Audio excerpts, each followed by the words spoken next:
Hey everybody, in today's video I'm going to show you 15 settings that you need to change right now to improve your gameplay. Let's go ahead and get into this video. Alright, so setting number one that you want to take a look at is weapon reticle. Come up to settings, go down to display, and right here where it says weapon target, you've got a choice between simple and complex. So let's set it on complex right now. And you can see right here how wide a circle that is. Go to, say, this one, and it's much smaller. Go to weapon target, set it back to simple, and now you've just got a little dot right here. And if you didn't know, you can also change the size of that little dot. Come right here to simple, or to weapon target. Right below that is simple reticle size. You can turn that all the way up to the right, and you've got yourself a pretty large dot right here. So if you're going to try and aim in on somebody, say that person over there, the dot completely covers their head. I keep mine set on the simple, and I keep the simple reticle size all the way down, +1. So the next thing we want to look at is going to be the in-game depth of field effects. I have mine set to off. You turn it to on. I'll show you what this does. There's got to be a pole or something around here. How about this right here? If you can see the traffic right there, see how it's all blurry? Everything is blurry up in front of me. It's going to stay right here. We're going to go back into our settings. We're going to come back down here and we're going to turn this off. You can see all of that traffic is not blurred out down there. There we go. It makes it a lot easier to see. If you didn't know that that was a setting, I strongly recommend that you go ahead and change that one. I'll come back over to the settings so that you can see it. It's under display. And down here, in-game depth of field effects right there, turn that one off. You will definitely be glad you did.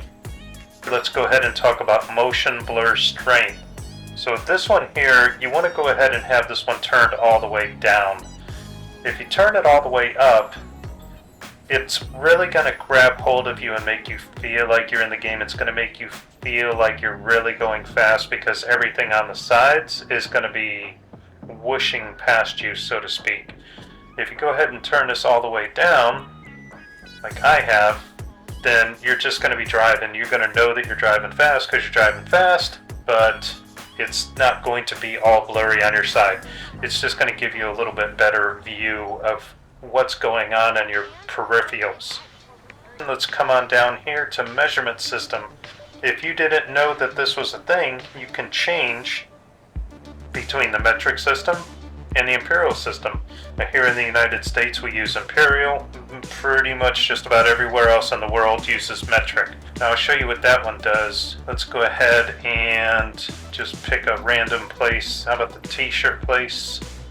Okay, you can see in the bottom left here it says 555 meters. So if I go back into my settings, I scroll down here to measurement system and I turn that to imperial. That same place is now 0.34 miles away. So again, if you didn't know that that was a thing, that's a thing and you can change it. Now another setting that we can talk about is going to be for next gen consoles.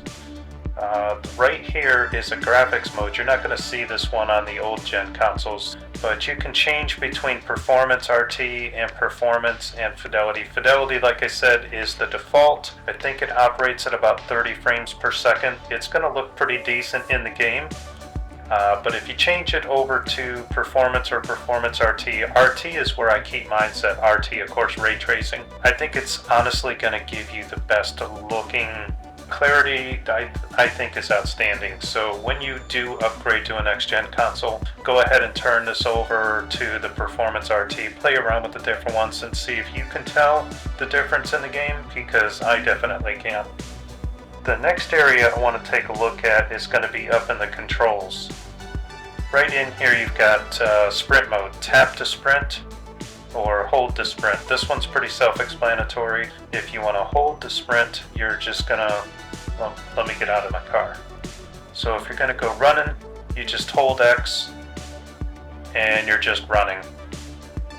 Okay, so I let go of X and I'm just kind of jogging. So let's come back into our settings and put this back to tap to sprint, which is where I prefer to keep mine at. So I'm pushing forward on the stick and I'm just walking, whereas on the other one it was actually jogging. Now I actually have to tap the X button to make it go, to make the character run. For me, I kind of prefer to have it on tap to sprint. I feel like it gives me a little bit more control. The next one we want to look at is going to be the third person dead zone. So that also is in control. Going to scroll down. This one's down a little bit. So you got third person look around sensitivity, third person aim look dead zone. You can see that's the same as the first person. I have mine set all the way down to the left. You can turn this up to the right. What it does is it makes it harder for you to move your thumbstick when you're aiming between different targets. So when you lock onto somebody, it makes it a little bit harder to change between the targets. Let's come back into our settings and put this back to where I keep mine at.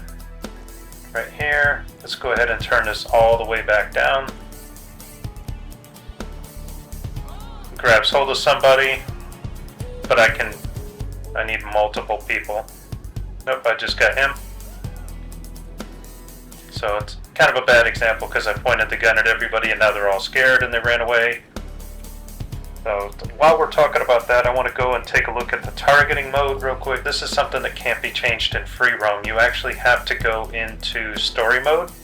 It's right between sprint mode and show controls for. It's right there, targeting mode. It's grayed out. I keep mine at assisted aim full. You can free ball it and just aim on everything yourself. I prefer to keep mine on assisted aim full. Moving on from there, we're going to take a look at vibration.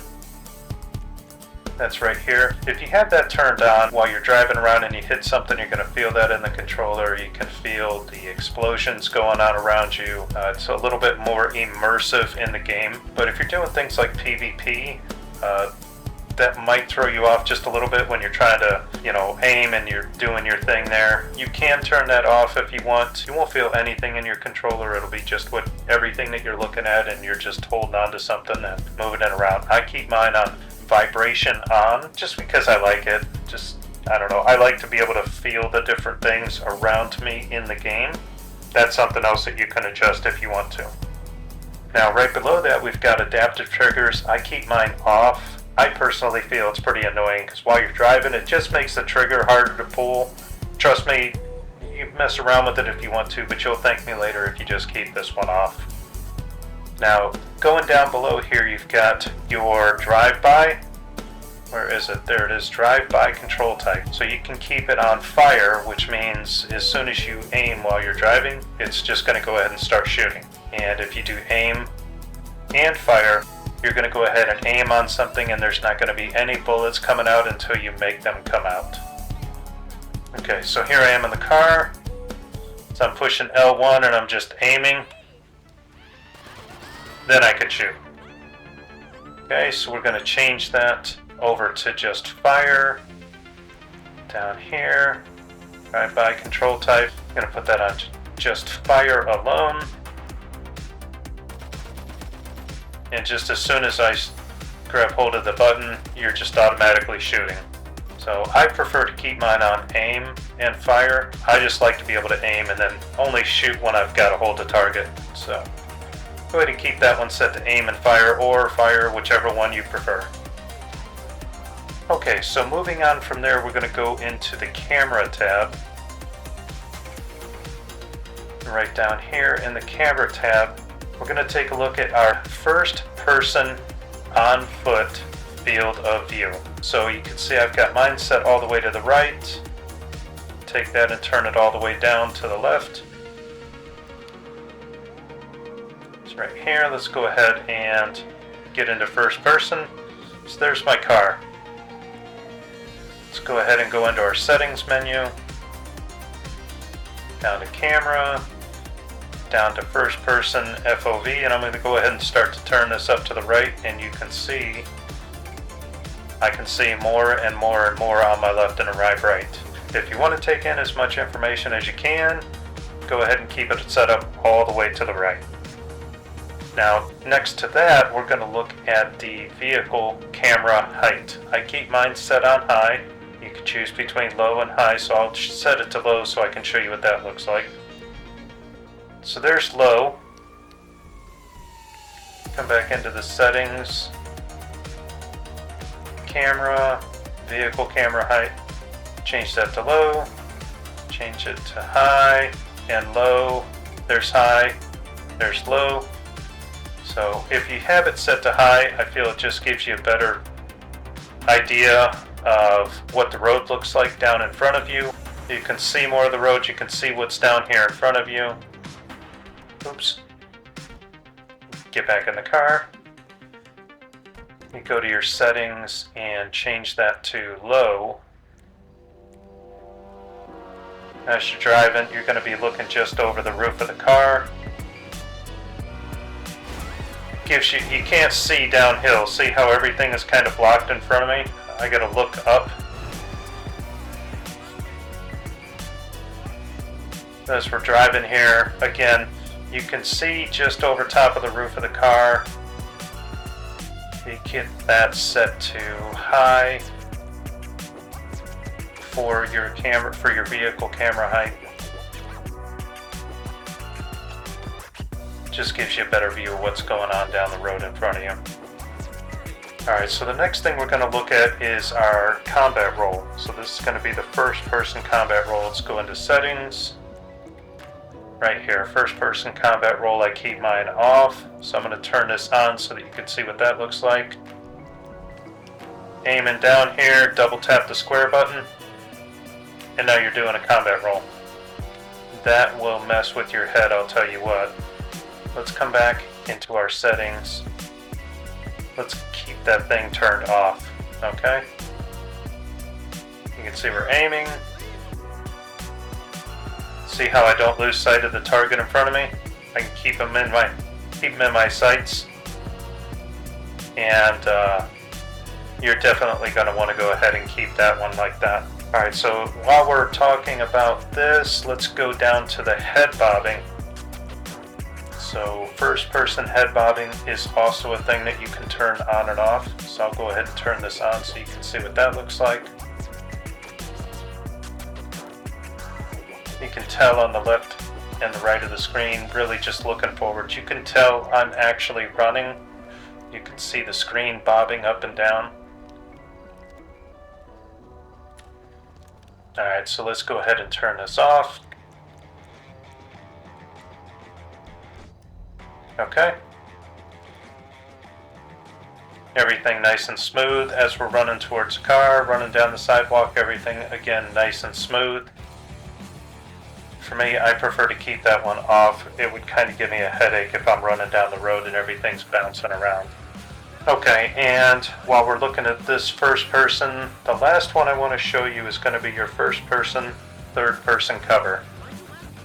First person, third person cover. I have mine set to on, as you should as well, but I'm going to go ahead and turn it off so you can see what this looks like. So you walk up to your car and hit R1. And everything on the other side of the car is hidden.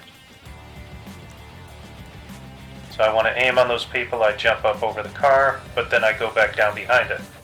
So let's go ahead and switch this now so you can see what that looks like. First person, third person cover.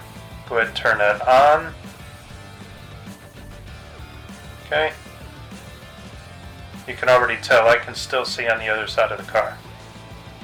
Now I'm in first person, I didn't change that. And you can see that by me pushing R1. Well, you can't see me pushing R1, but you can definitely tell. There I am again. So it keeps you in third person while you're in cover. That way you can see what's going on. Again, around you, more information, better field of view. So those are the settings I think you need to take care of. Go ahead and set them up the way that I have them set up. It should definitely help you improve your gameplay. If you guys enjoyed this video, please hit the like button. It does take a little bit of time to put these videos together. And if you wouldn't mind, consider subscribing to the channel to see more video content that I put out. Alright, thanks everybody. See you in the next video.